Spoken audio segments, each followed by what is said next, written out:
O problema nunca foi apenas o açúcar. Foi o pico. Depois dos 60 anos, o mesmo prato de comida pode fazer o seu açúcar no sangue subir como um foguete, ou pode deixar ele subir devagar, quase sem que você perceba.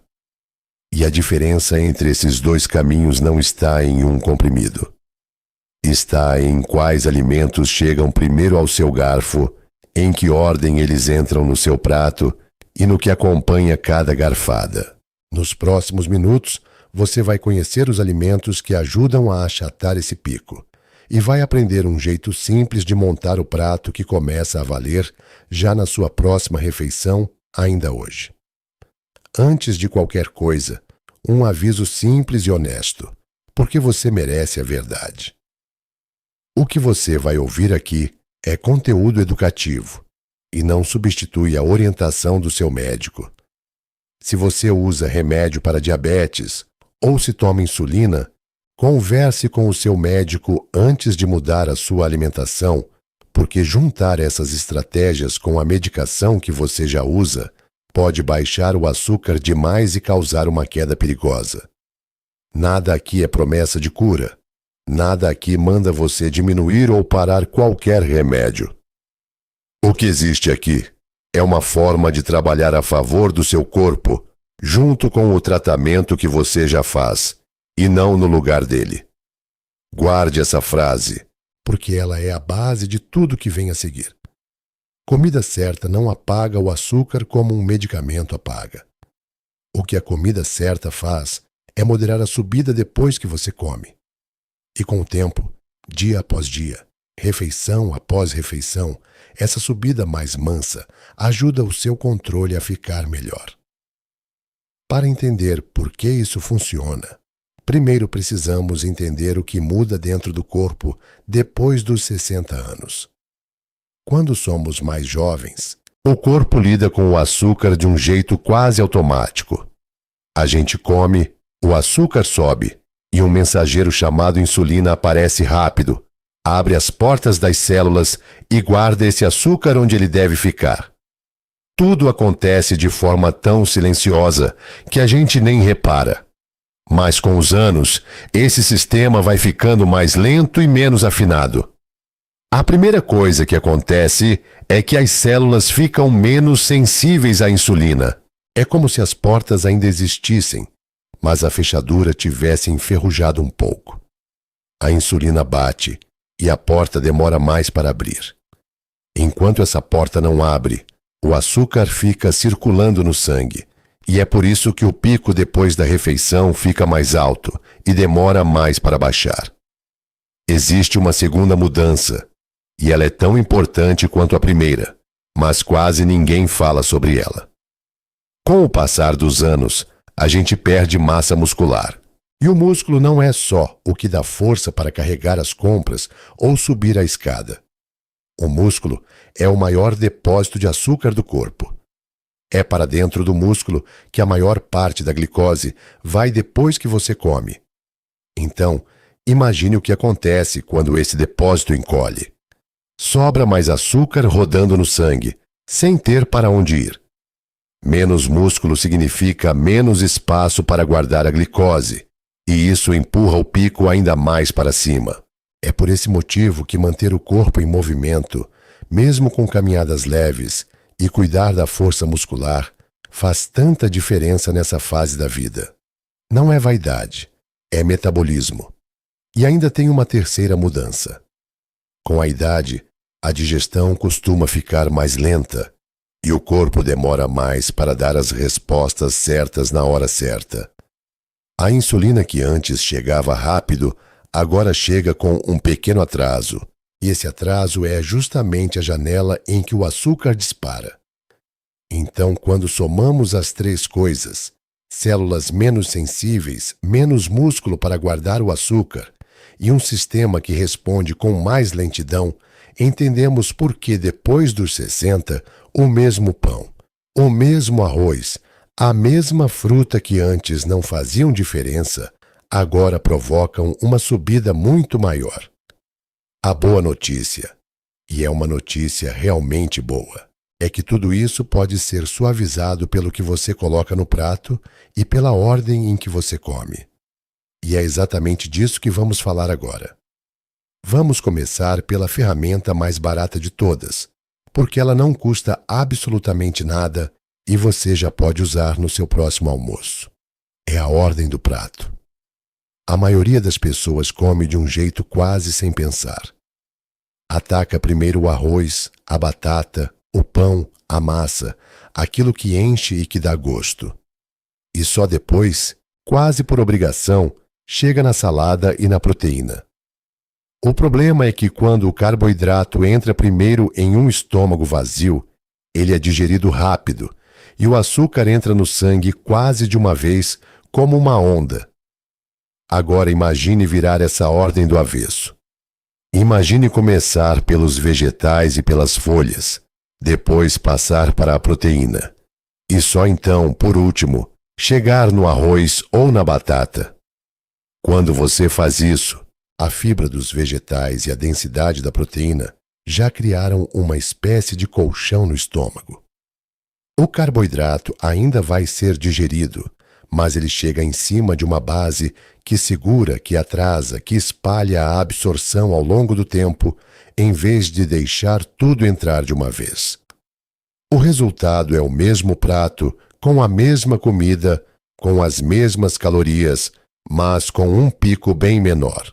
Estudos que observaram pessoas comendo a mesma refeição em ordens diferentes mostraram justamente isso. Quando a fibra e a proteína vêm antes do carboidrato, a resposta do açúcar depois da refeição fica visivelmente mais suave. Não é preciso comer menos. É preciso comer na ordem certa. Vegetais e folhas primeiro, proteína depois, carboidrato por último. Essa única mudança, sozinha, já muda o que acontece dentro de você depois de cada refeição. E já que estamos falando de ferramentas que não custam nada, existe uma segunda que é quase mágica de tão simples e que combina perfeitamente com tudo o que dissemos até aqui. É a caminhada depois de comer. Lembra que falamos que o músculo é o maior depósito de açúcar do corpo?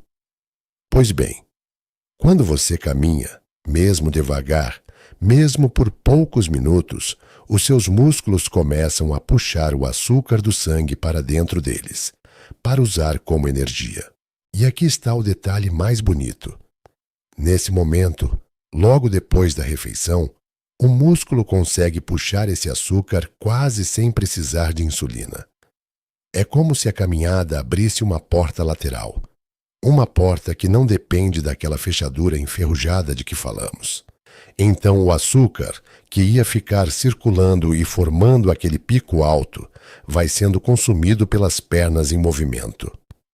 Não precisa ser exercício pesado. Não precisa suar. Não precisa academia. Não precisa nada disso. Uma caminhada tranquila de 10 a 15 minutos depois do almoço, uma volta no quarteirão, um passeio calmo pela casa ou pelo jardim, já derruba parte do pico daquela refeição. Se você juntar a ordem do prato com a caminhada depois de comer, você tem duas armas de graça trabalhando ao mesmo tempo, uma dentro do prato e outra nas suas pernas. E o melhor horário para essa caminhada é justamente naquela primeira meia hora depois de comer, que é quando o açúcar está subindo. Então, sempre que puder, depois do almoço ou do jantar, não sente direto no sofá. Levante, ande um pouco e deixe as suas pernas fazerem parte do trabalho. Agora que você conhece a ordem, vamos aos alimentos e vamos separar eles em grupos, porque cada grupo trabalha de um jeito diferente para segurar esse açúcar. O primeiro grupo é o das fibras solúveis, e essas fibras são um verdadeiro tesouro para quem quer suavizar a glicemia. Elas estão na aveia, no feijão, na lentilha, no grão de bico, na chia, na linhaça, na maçã comida com casca, na pera, na cevada. O que essas fibras têm de especial é o seguinte: quando elas encontram a água dentro do seu estômago, elas formam um gel macio, uma espécie de geleia espessa que envolve a comida. Esse gel faz duas coisas ao mesmo tempo. Primeiro, ele deixa o esvaziamento do estômago mais lento, então a comida demora mais para chegar no intestino. Segundo, ele forma uma barreira física que atrasa o contato entre as enzimas e o amido, de modo que o açúcar é liberado aos poucos, em vez de tudo de uma vez. É como abrir uma torneira devagar, em vez de despejar o balde inteiro no chão. A mesma quantidade de água sai, mas o efeito no chão é completamente diferente. Deixa eu te dar exemplos práticos, para você usar já amanhã de manhã. Uma tigela de aveia em flocos no café da manhã, cozida com água ou com leite, é um dos melhores começos de dia que existem para quem quer segurar o açúcar. Ela sustenta por horas e libera energia devagar. O feijão, aquele feijão que faz parte da mesa brasileira todos os dias, é um dos alimentos mais poderosos e mais subestimados nesse sentido. Meia concha de feijão junto com o almoço já muda a curva do açúcar daquela refeição. A lentilha e o grão de bico fazem o mesmo trabalho e ainda trazem proteína junto. A chia e a linhaça podem ser colocadas no iogurte, na fruta, no mingau, e ali dentro elas formam aquele gel que segura tudo. E a maçã, quando comida com casca, no lugar do suco, é uma sobremesa que sobe devagar em vez de disparar. Repare que a casca faz toda a diferença. Descascar a fruta ou transformar ela em suco é jogar fora justamente a parte que segura o açúcar. Então, a regra simples aqui é: quanto mais inteira e mais fibrosa a comida, mais devagar o açúcar sobe. E isso nos leva a uma escolha que você faz várias vezes por dia, quase sem pensar, mas que muda muito o resultado. É a escolha entre o grão inteiro e o grão refinado. Quando um cereal é refinado, como acontece com a farinha branca, com o pão branco, com o arroz branco, a indústria retira justamente a casca e o farelo, que são as partes cheias de fibra. O que sobra é o amido quase puro, que o corpo transforma em açúcar num piscar de olhos. Já o grão integral mantém a sua casca, mantém a sua fibra, e por isso sobe muito mais devagar. Não estou pedindo que você abandone o arroz branco da sua vida, nem que o pão que você ama nunca mais apareça na mesa. Estou dizendo que, sempre que for possível e agradável, trocar uma parte do refinado pelo integral é uma troca inteligente. Um pão mais escuro e mais denso no lugar do pão branco fofo. Uma mistura de arroz integral com o branco, para o paladar ir se acostumando aos poucos. A aveia no lugar do cereal açucarado da caixa.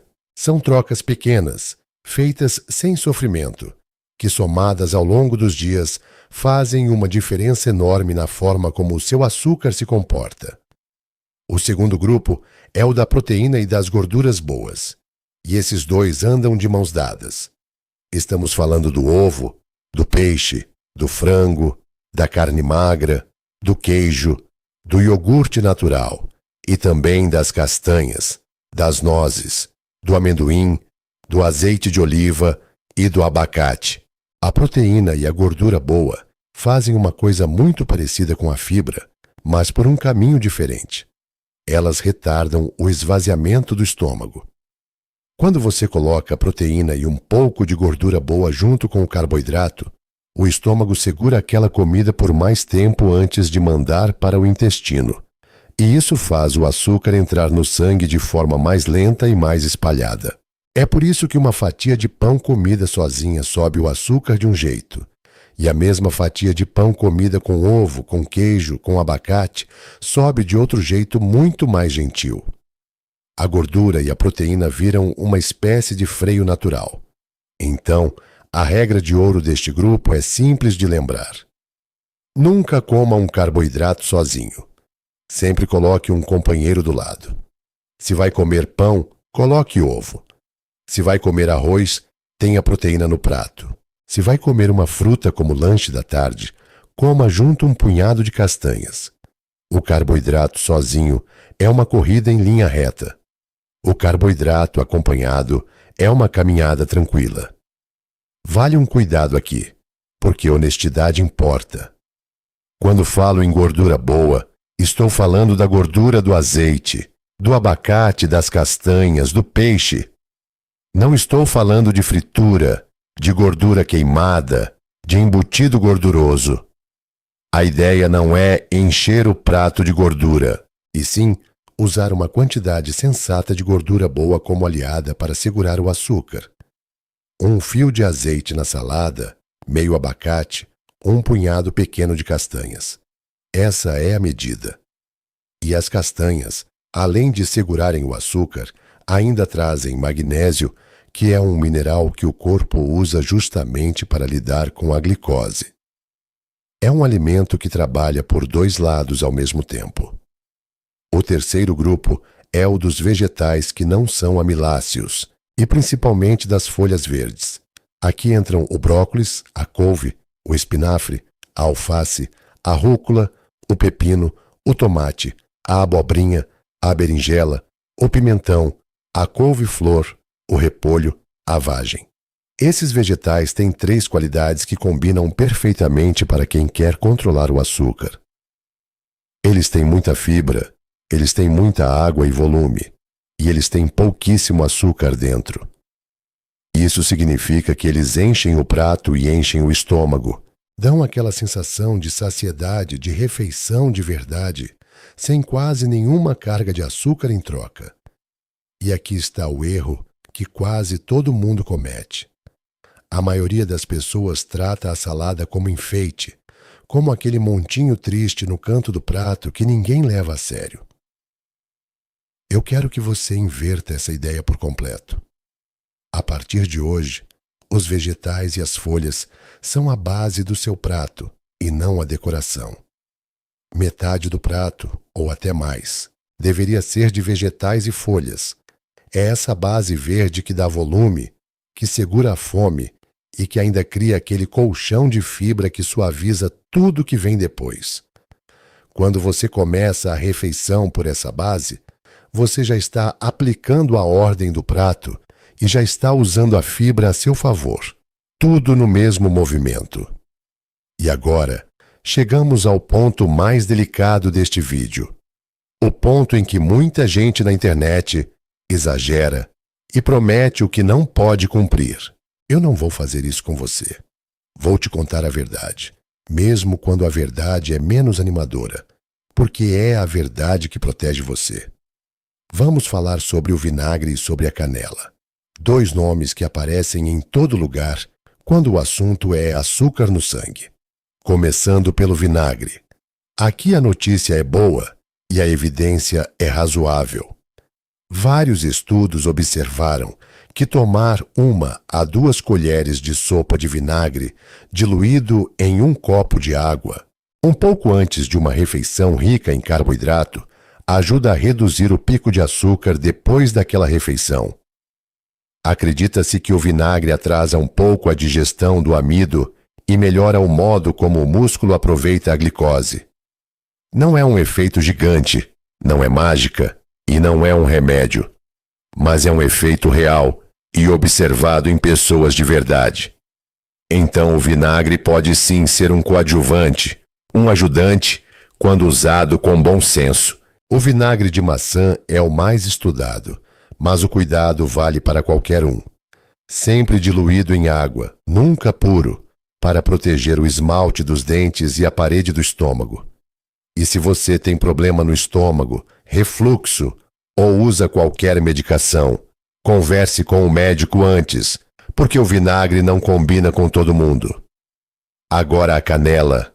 E aqui eu preciso ser ainda mais honesto com você. A canela virou uma espécie de lenda, e você já deve ter ouvido 1000 vezes que ela controla o açúcar. A verdade é que a evidência sobre a canela é fraca e inconsistente. Alguns estudos pequenos sugeriram um efeito leve. Outros estudos não encontraram efeito nenhum. Os resultados brigam entre si, e não existe uma resposta firme. Então, A posição honesta é esta. A canela é um tempero gostoso que pode substituir o açúcar em muitas receitas e dar sabor sem calorias. E nesse papel, ela é bem-vinda. Polvilhe na aveia, no café, na fruta assada. Mas não conte com ela como se fosse um tratamento, porque a ciência simplesmente não sustenta essa promessa. E o motivo de eu te dizer isso é justamente para você aprender a diferenciar quem está te vendendo esperança falsa de quem está te dando informação de verdade. Quando alguém promete que uma colher de canela por dia vai resolver o seu açúcar, essa pessoa está exagerando. E se ela exagera nisso, provavelmente exagera em tudo. A verdade sobre a canela é uma pequena lição sobre confiança. Prefira sempre a informação honesta, mesmo quando ela é menos empolgante, porque é ela que vai te guiar bem a longo prazo. Antes de montarmos o prato do dia a dia, existe um vilão silencioso que precisa de 1 minuto só para ele, porque ele desfaz sozinho todo o trabalho que você teve com a comida. Esse vilão é o açúcar líquido, o refrigerante, o suco de caixinha, o suco natural coado, o chá adoçado, aquele cafezinho com muito açúcar repetido ao longo do dia. O problema do açúcar líquido é que ele não tem fibra nenhuma para segurar, não tem proteína nenhuma para acompanhar, não tem nada para atrasar a entrada. Ele é açúcar puro, dissolvido, pronto para ser absorvido quase na hora em que toca a sua boca. Um copo de suco de laranja, mesmo o natural, pode ter o açúcar de 3 ou 4 laranjas de uma vez, mas sem a fibra e sem a mastigação que a fruta inteira traria. É por isso que comer a fruta inteira é uma coisa, e beber o suco dela é outra completamente diferente. A fruta inteira sobe devagar. O suco dispara. Então, uma das mudanças mais poderosas e mais fáceis que você pode fazer é simplesmente trocar as bebidas açucaradas por água com uma rodela de limão, por chá sem açúcar, por café sem açúcar ou com bem pouco. Só essa troca, sem mexer em mais nada, já derruba boa parte dos picos escondidos do seu dia. E beber bastante água ao longo do dia ainda ajuda o corpo a lidar melhor com o açúcar de forma geral. A água é de graça, não sobe o açúcar, e é a bebida que trabalha a seu favor do começo ao fim. Agora que você tem os 3 grupos de alimentos, a ordem do prato, a caminhada depois de comer, a verdade sobre o vinagre e a canela, e o cuidado com o açúcar líquido, vamos juntar tudo em algo que você consiga usar de verdade no seu dia comum, sem virar um cardápio complicado. Deixa eu te mostrar como fica um dia inteiro aplicando essas ideias, de um jeito simples. No café da manhã, imagine uma tigela de aveia cozida, com pedaços de maçã com casca e uma colher de chia por cima, e ao lado um ovo cozido. Repare no que temos ali: fibra solúvel na aveia e na chia, açúcar lento na maçã com casca, e proteína no ovo para segurar tudo. Um café da manhã que sustenta a manhã inteira e sobe devagar. No almoço, imagine o prato montado assim. Comece pela salada de folhas verdes com um fio de azeite. Depois coma o feijão e a proteína, seja frango, peixe ou carne magra. E só então, por último, a porção de arroz, menor do que você está acostumado, porque agora ele é o acompanhamento e não o protagonista. Se quiser, um copo de água com uma colher de vinagre alguns minutos antes de sentar para comer. Repare que aqui está tudo junto. A ordem do prato, a fibra do feijão, a proteína, a base de folhas e o coadjuvante do vinagre. No lanche da tarde, em vez da bolacha ou do pão doce sozinho, um punhado de castanhas com uma fruta inteira ou um iogurte natural com chia. E no jantar, algo mais leve, com bastante vegetal, uma proteína e pouco ou nenhum carboidrato pesado, porque à noite o corpo lida ainda pior com o açúcar e você vai dormir logo em seguida sem gastar aquela energia. Percebe como não é dieta de sofrimento? É a mesma comida da sua casa, reorganizada com inteligência. E se você gosta de variar, as combinações são muitas, sem sair do mesmo princípio. No café da manhã, se não quiser aveia, pense em ovos mexidos com um pouco de queijo e uma fatia de pão integral, ou um iogurte natural com chia, linhaça e pedaços de fruta com casca. No almoço, o feijão pode dar lugar à lentilha ou ao grão de bico num dia. O frango pode virar peixe ou ovo em outro. E a base de folhas verdes está sempre presente, mudando só o tempero e o tipo de folha para não enjoar. No lanche da tarde, além das castanhas com fruta, você pode fazer uma fatia de queijo com algumas azeitonas, ou um punhado de amendoim sem sal, ou palitos de cenoura e pepino com um pouco de pasta de grão de bico. E no jantar, uma sopa grossa de legumes com pedaços de frango, ou uma omelete recheada de vegetais, ou um peixe assado com bastante salada, são jantares que alimentam bem, aquecem o corpo e deixam o açúcar quieto durante a noite. Repare que em nenhum momento você passou fome, em nenhum momento comeu sem graça, e mesmo assim o dia inteiro trabalhou a favor da sua glicemia. Essa é a beleza do método. Ele não tira o prazer da comida. Ele só organiza esse prazer de um jeito que o seu corpo agradece. E aqui vai a verdade mais importante sobre tudo isso. O que muda a sua saúde não é o prato perfeito de um dia. É o padrão repetido dos seus dias comuns. Uma refeição bem montada é boa, mas sem refeições bem montadas, uma atrás da outra, ao longo das semanas, é o que realmente ensina o seu corpo a subir devagar. Você não precisa acertar sempre. Ninguém acerta sempre. Você precisa acertar na maioria das vezes, de forma tranquila e sem culpa, deixando os pequenos deslizes serem apenas deslizes, e não motivo para desistir. A consistência gentil vence a perfeição impossível todas as vezes. Antes do aviso final, deixa eu te poupar de alguns erros comuns, porque conhecer as armadilhas vale tanto quanto conhecer os acertos. O primeiro erro é achar que existe alimento proibido e alimento liberado, como se a comida fosse dividida entre o bem e o mal. Não é assim que funciona. Quase tudo pode entrar no seu prato, desde que na quantidade certa, na ordem certa e com a companhia certa. Um pedaço de bolo no aniversário do neto não vai destruir a sua saúde. O que destrói é o hábito de comer errado todos os dias, sem consciência.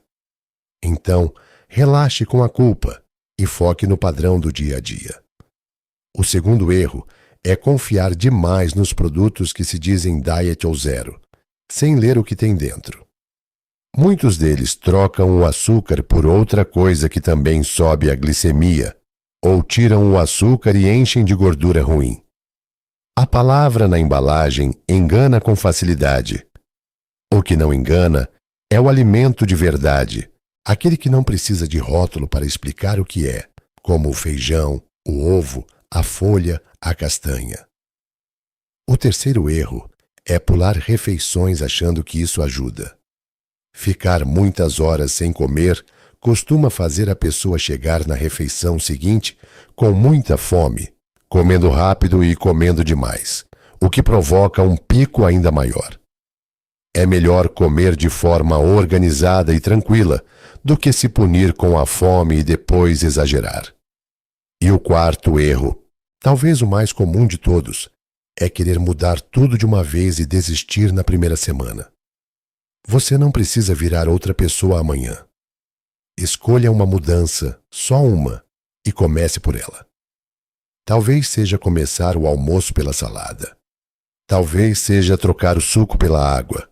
Talvez seja a caminhada depois de comer. Domine uma, deixe ela virar hábito, e só então adicione a próxima. É assim, um degrau de cada vez, que a mudança fica de pé e não desmorona. E agora, por favor, Preste muita atenção neste aviso, porque ele é o mais importante de todo o vídeo. Se você usa remédio para diabetes ou se toma insulina, todas essas estratégias podem baixar o seu açúcar. Isso parece ótimo, e em parte é, mas existe um perigo real. Se a comida baixa o açúcar ao mesmo tempo que o remédio também está baixando, os dois efeitos se somam, e o açúcar pode cair demais, abaixo do seguro. Isso se chama hipoglicemia, e ela dá sinais como tremor, suor frio, tontura, confusão, e em casos graves pode ser perigosa de verdade. Por isso, e eu não canso de repetir, se você usa qualquer medicação para diabetes, não mude a sua alimentação por conta própria de uma hora para outra. Leve estas ideias para o seu médico. Mostre este caminho para ele. Deixe que ele acompanhe e, se for o caso, ajuste a sua medicação junto com a mudança na comida. Fazer isso com acompanhamento é seguro e inteligente. Fazer isso sozinho no escuro é arriscado. Nada aqui substitui o seu tratamento. Tudo aqui é para caminhar junto com ele de mãos dadas com quem cuida de você. Chegamos ao fim, e eu quero que você leve embora uma ideia só, mas que fique gravada. Você não precisa de uma dieta perfeita para mudar o que acontece dentro do seu corpo depois que você come. Você precisa dos alimentos certos, na ordem certa, começando ainda hoje, no seu próximo prato. O prato que está na sua frente na próxima refeição está trabalhando a favor do seu corpo ou contra ele. E agora, depois de tudo que você ouviu, você finalmente sabe como fazer ele trabalhar a seu favor. Comece pelas folhas. Acompanhe o carboidrato com proteína e gordura boa. Deixe o arroz e o pão por último. Use a fibra do feijão e da aveia como aliada. E lembre que cada refeição é uma nova chance de acertar, sem culpa pela anterior. Uma refeição de cada vez, um prato de cada vez, você vai ensinando o seu corpo a subir devagar em vez de disparar. E se você achou este caminho útil, tem uma coisa que precisa ouvir a seguir, porque ela liga diretamente com tudo que falamos hoje. Controlar o açúcar durante o dia muda até a forma como o seu corpo se comporta enquanto você dorme. Muita gente sofre com cãibras à noite, com aquele sono agitado, com aquele despertar cansado, e não faz ideia de que parte disso pode estar ligada à forma como o açúcar se comportou durante o dia e ao magnésio que faltou no prato. No próximo vídeo, eu vou te mostrar exatamente essa ligação entre o açúcar do dia e o descanso da noite, e os alimentos que ajudam o seu corpo a se acalmar quando o sol se põe. Fique por aqui, porque essa história continua, e ela pode mudar as suas noites tanto quanto esta mudou os seus pratos.